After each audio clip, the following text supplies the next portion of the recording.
Hey, this is Deepak here from digitaldeepak.com. In the last lesson, you learned how to install a WordPress blog using cPanel, using your HostGator account. So in this video, I want to show you a list of tasks you can do as soon as your WordPress blog is installed. So I have a list of tasks here which you can follow. The first step after you install a WordPress blog that I recommend is that you create a new Google account. So that is something I have just created. I'll put a tick mark to it. So usually the name of the email account, I put it as the domain name at gmail.com. So here I am having imalok.com. So I created an account imalok.com at gmail.com. So this is easy to maintain, and there is a lot of Google services that you will be using along with your blog, and having everything at the same place helps a lot. And even if you are selling your WordPress blog in the future, you can give access to this particular mail account to someone else if they are buying the entire website. So don't mix it with your personal account. So that is something that we have done. And let's go back into the WordPress admin area. The second step that we have to do is choose a www version or non-www version. So we are back in the admin area. Let's go to settings and let's go to general. So here you can see that the WordPress address URL is imalok.com. So there are some websites which starts with www. And there are some websites which do not have the www version. So it is just a subdomain, and many websites nowadays work without the www version as well.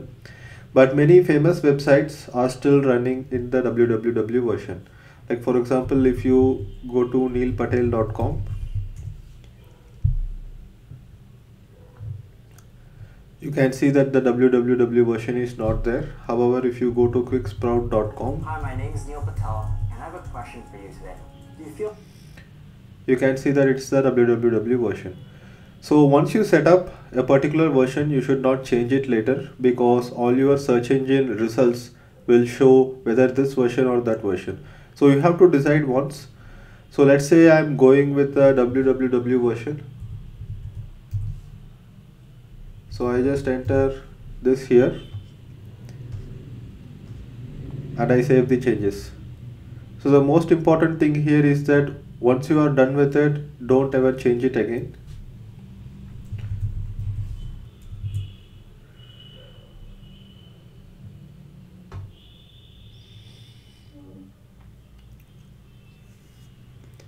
So I am at the dashboard again, and you can see that here it's the www version, and once it is set, just leave it at it and make a decision when you are starting the website. Now you can see the website is also in that version, and all the posts inside it is also in that version. So the next step that you have to do is set up the permalink structure. So go to settings and click on permalinks. So here you can see there are different types of permalinks. So this is basically the URL structure that comes on your website. So here you can see the URL structure right now is not looking that great. So what I would recommend is that always select post name. When you look at my website, it's always the post name. So let's open my blog, and you can click on one of the articles, and you would be able to see that the URL structure is very clean and neat. There are no numbers in the URL structure, and sometimes people can go directly into this page by typing the URL as well. So that's why I recommend post name as the URL structure, and while publishing a post you can edit this URL structure as well, and you will not have days or month name or anything like that on the URL.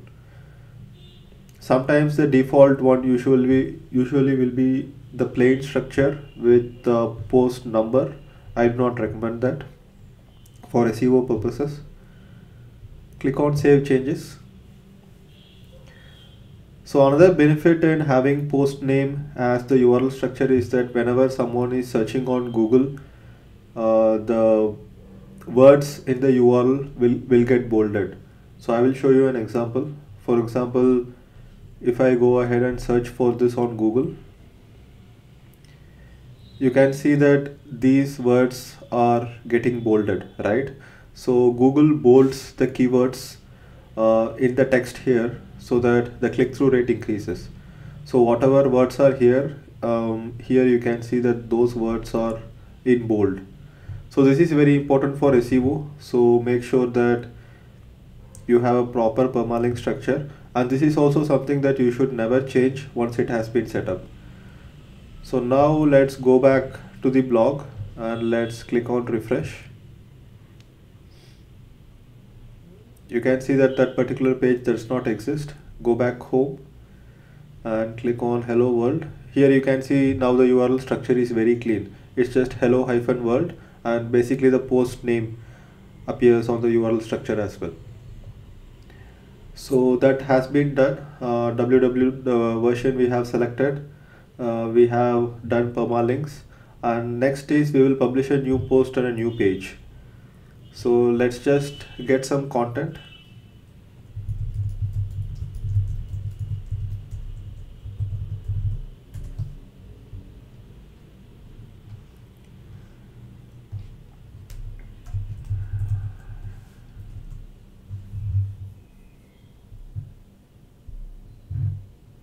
So I will just get some content from Wikipedia for publishing here, just for experimentation purpose. So go back to the dashboard, click on post and click on add new.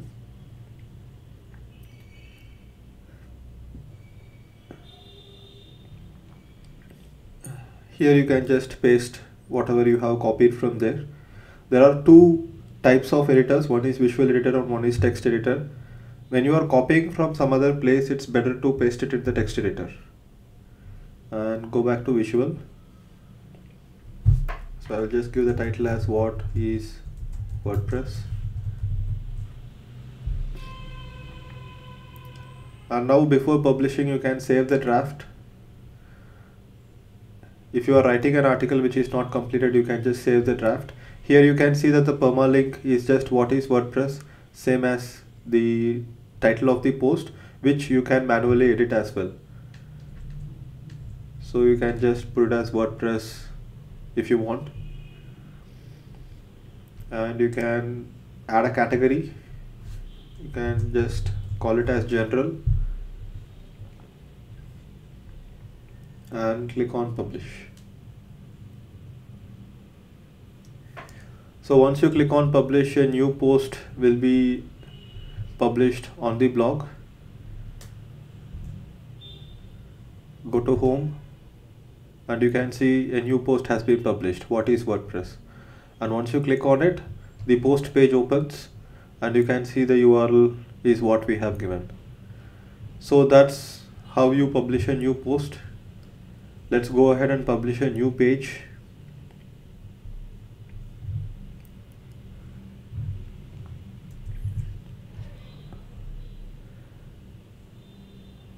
So as I had explained before, posts are attached with a date and it appears on the chronological order on the home page of the blog. Pages are something which is not attached with a date and they are just static pages inside your WordPress blog.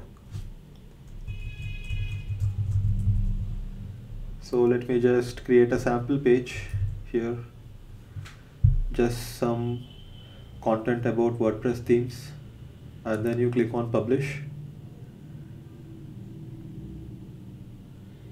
Go back here, click on home, and you can see the page appears here.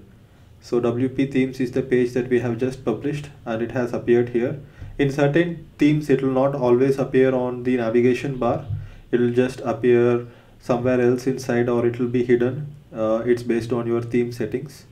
So that's how you publish a page. So this is something that we have done: publish a new post, publish a new page. And what next we will do is that we will have a look at sidebar widgets before we move on to plugins. So what are sidebar widgets? In most of the themes you can see that there will be a sidebar. So this is the sidebar, and here you can have a lot of different widgets. So we have recent posts, recent comments, archives and things like that. So this can be edited from the appearance section. So go to appearance and go to widgets. Once you open the widgets page, you will have the main sidebar section here. So let's say recent post is something that you want to put it on top. Here, let's say you want to show 7 recent posts. If you want to display the post date as well, yes, click on save. And here we go ahead and refresh. You can see recent post has come on top with the date and search has gone down. So here, let's say you want to add a banner. So what you can do, you can drag this text or arbitrary HTML. You can put it here, and here you can add the code for the banner. And once you add the code for the banner, it will appear here in the sidebar. So if you want to remove meta, you can just delete that widget. So here is meta, just delete that widget and go back, refresh. You can see that meta section has gone. So this is how you control the widgets in the sidebar. There are themes which will have 2 different sidebars, one on the left and one on the right. There are themes which will have 2 sidebars on the right. But I recommend themes which have one section on the left and one small section on the right. That is the best way to go, and you can see that my blog also follows a similar structure. So there is content side on the left and then there is one sidebar on the right. So now we have had a look at sidebar widgets. Let's put a tick to it. Then we will have a look at Yoast SEO plugin. So if you want good SEO for your blog, obviously you need an SEO plugin, and Yoast is one of the best in the market and it's free. So just search for Yoast in the WordPress plugin marketplace, and here you can see a plugin called Yoast SEO. Go ahead and install the plugin and activate the plugin.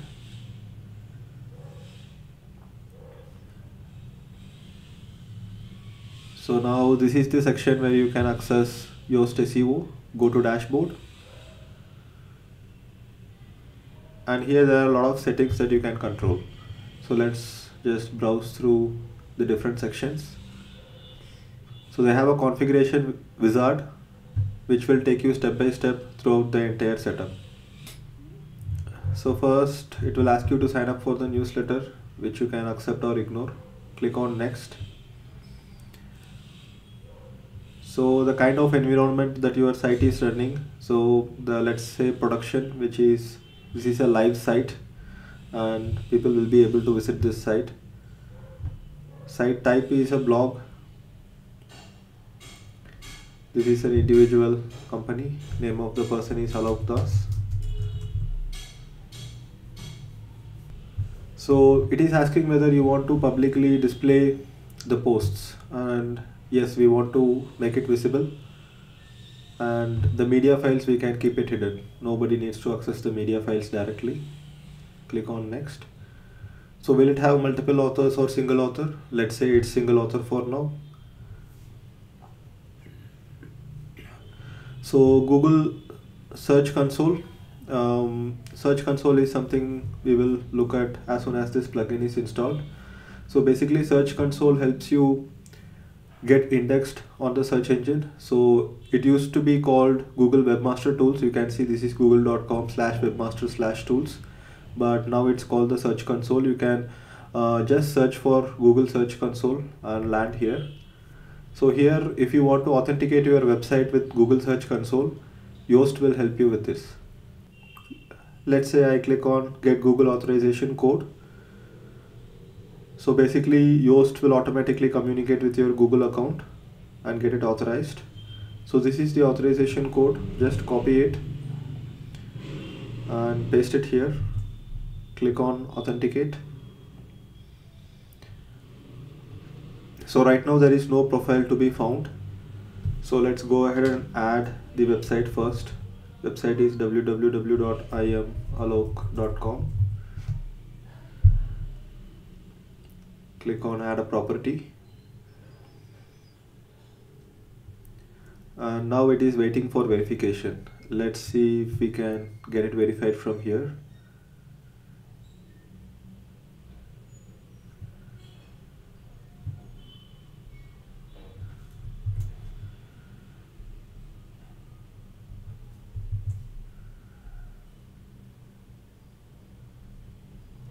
So this is the profile that we want to verify, imalok.com, and click on next.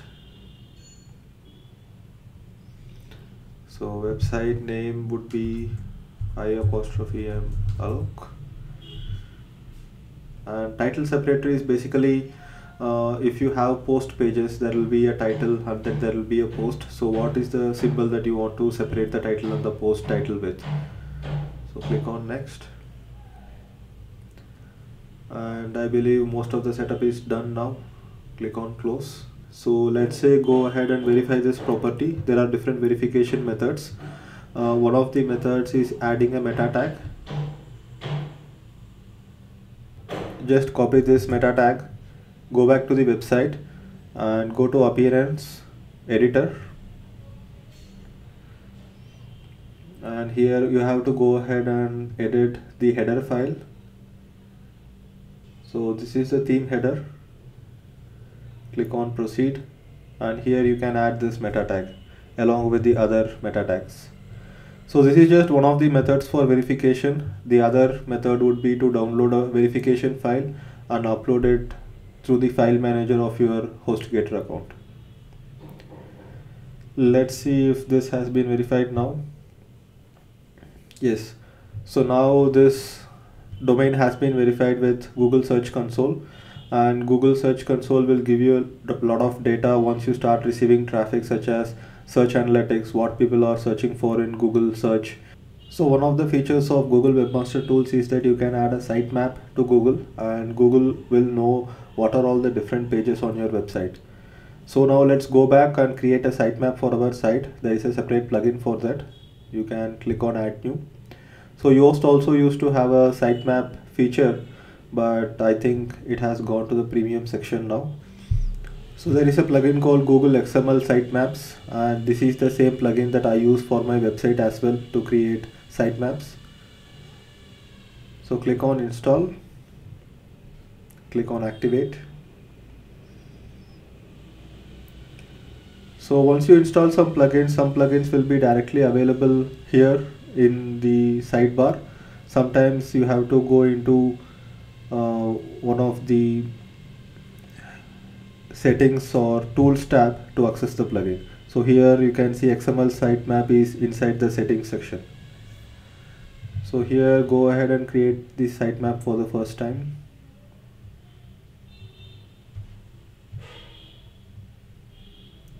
Click on update options, and you can see the sitemap has been created. So sitemaps usually reside at your domain name /sitemap.xml. So here is the sitemap. You can copy this and go back to Search Console and submit a sitemap. Sorry, it's not this place.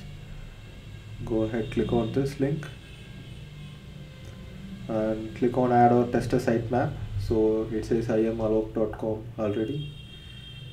So just remove this and click on submit. Refresh the page.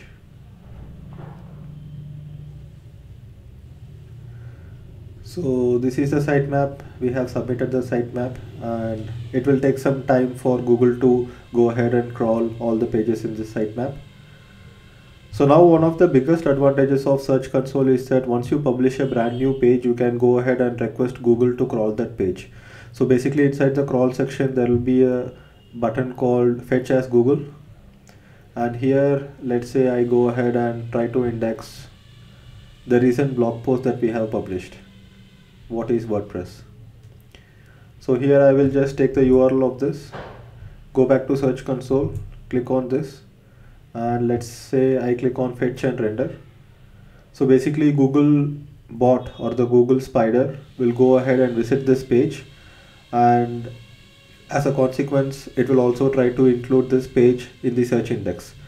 So most of the time, once your site gets a little bit going, most of the time all the pages will get indexed.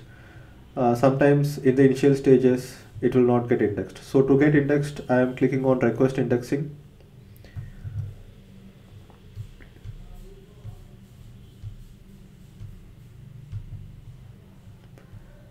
Crawl only this URL, you can select, click on go, and it says that indexing has been requested. So let's go ahead and check if this page has been indexed. So one of the ways to do it is go to google.com and click on site semicolon imalok.com, click on enter. So yes, so this page has been indexed. You can see that what is WordPress, the page which we tried to get indexed has got indexed, and you can also see the title separator that we selected while setting up Yoast. So this was this symbol which is the title separator. So the title of the post and the title of the blog are separated by this symbol. So if you click on it, it will go back into the blog, and this is a very important SEO step. If you want your pages to be discovered on Google, then obviously you need Search Console and you want to get these pages indexed.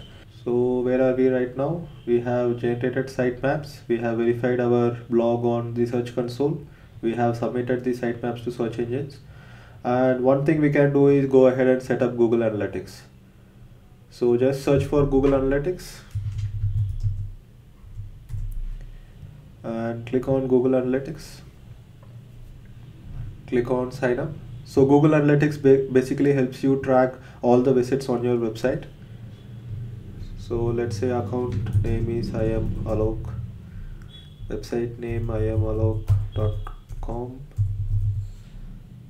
URL is www.imalok.com. So reporting time zone is very important. So if you are in India, select India, otherwise the reporting will not be accurate. So here you can just select one of the categories, get tracking ID, again click on India here,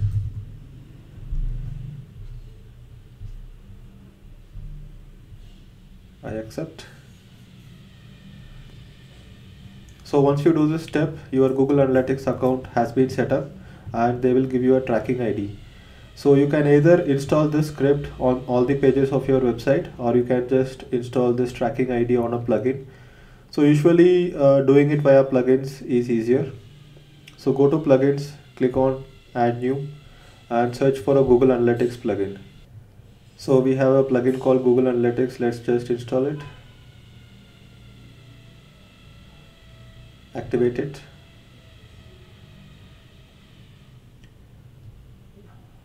So here you have this plugin, Google Analytics. So by authenticating it with Google, what this plugin is that this plugin fetches data from Google and displays it on your WordPress login itself. If you manually enter the tracking ID, you will be able to look at the statistics only at Google Analytics. So let's just authenticate it with Google. Copy the authentication code and put it back here. Click on Save Changes.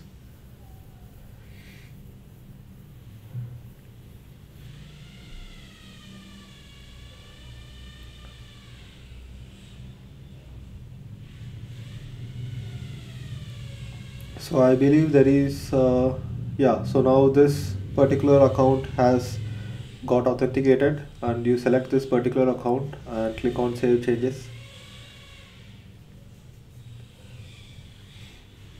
So now the changes has been saved. Go to dashboard and here you can see some statistics right here. So let's go back here and let's go back home. So here, as soon as you log in into your Google Analytics account, which will be at analytics.google.com/analytics/web, you will be able to see the account that you have just set up. So this is the account that we have just set up. Click on this, and right now obviously there is no data to be seen. So there will be another lesson about Google Analytics where I will take you through all the features of Google Analytics, where you will be able to see live data there. So let's check one thing, which is real time. So real time will basically show you how many visitors are there on your website right now. So let me go ahead and try to visit this website on my mobile, and let's see if there is a new visitor showing here.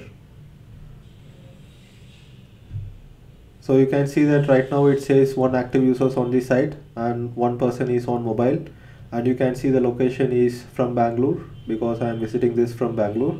So that's how powerful Google Analytics is. It can track visitors live on your site. So let's go ahead and visit the site on a browser as well. Now let's go back to Google Analytics. You can see that right now there are 2 visitors on the site. One is me visiting from mobile, and the other one I have visited from the browser. So it says 1 from desktop, 1 from mobile, and both are from Bangalore, and both are on this page /WordPress. So if I click on desktop, I can get details only for the desktop users. So this is Google Analytics real time, and there are so many options and features on Google Analytics that Analytics itself is a separate module for learning in digital marketing. So let's go back. Let's look at the steps we have taken. Sign up for Google Analytics we have done, and social share plugins. So that is something we can do finally before winding up. So here I am adding a new plugin called social share. So social share plugin basically helps you add social sharing buttons to your post. So there are plenty of plugins. You can choose one which works best for you. You can experiment with it. So let's look for a good rated one. So here this looks good, 70,000 installs, 4.5 stars in rating. Activate it.